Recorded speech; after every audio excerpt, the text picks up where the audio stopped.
All right. So now taking a macro view, more than half of the world's populations live in cities, and that's set to grow, right? That's going to be the trend.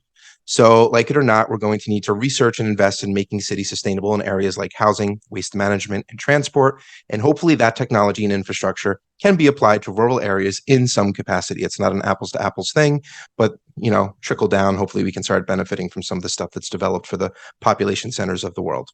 Now, all that being said, the world is doing and what we can learn from each other. Let's cover what's going on in the US. Well, Antoine kind of touched on some of this, where Republicans ignore all science, logic, and reason per the norm. Fox News, which is just so special.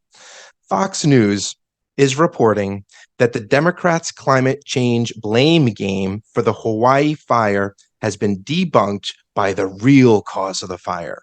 Okay. As usual, they sprinkle a little bit of truth to make a lie sound good. Basically, Fox News is saying that the Maui fire was caused by faulty electrical wiring and the state's power utility company is to blame for negligence, and that climate change has nothing to do with it. Okay.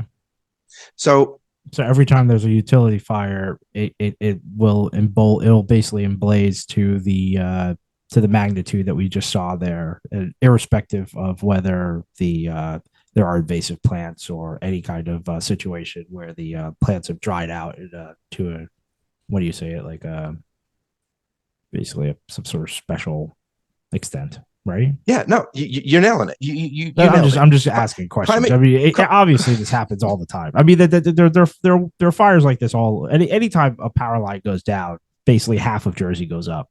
It happens all the time. Folks, I don't know who needs to hear this. Climate change isn't always the spark that starts the fire.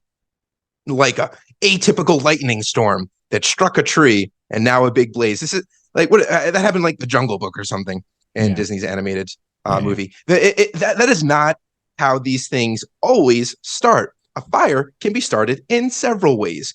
What Fox is choosing to ignore are the conditions that make the fire worse by magnitudes of severity, like Antoine just said. There we go. And we covered this last time. It was climate change and colonialism, so don't let Fox News revise another piece of history.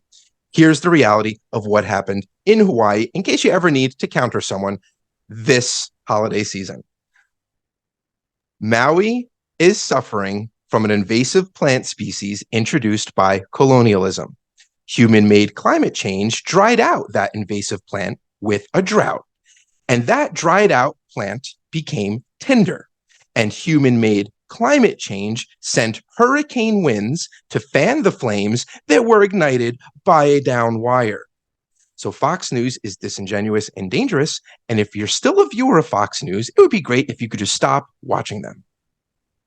They omit the context in order to make a point.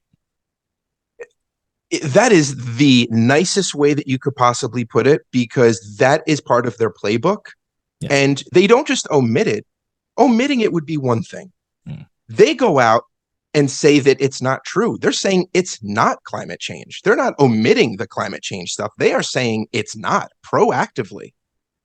Got you. As if it's just, what are you talking about? It's like you light a fire, right? You got to have a match or some type of spark, but you also need seasoned or kiln dried wood. And I don't know how else to relate it to you folks. Like, you need the conditions. And the conditions for the world to burn are being primed as we speak.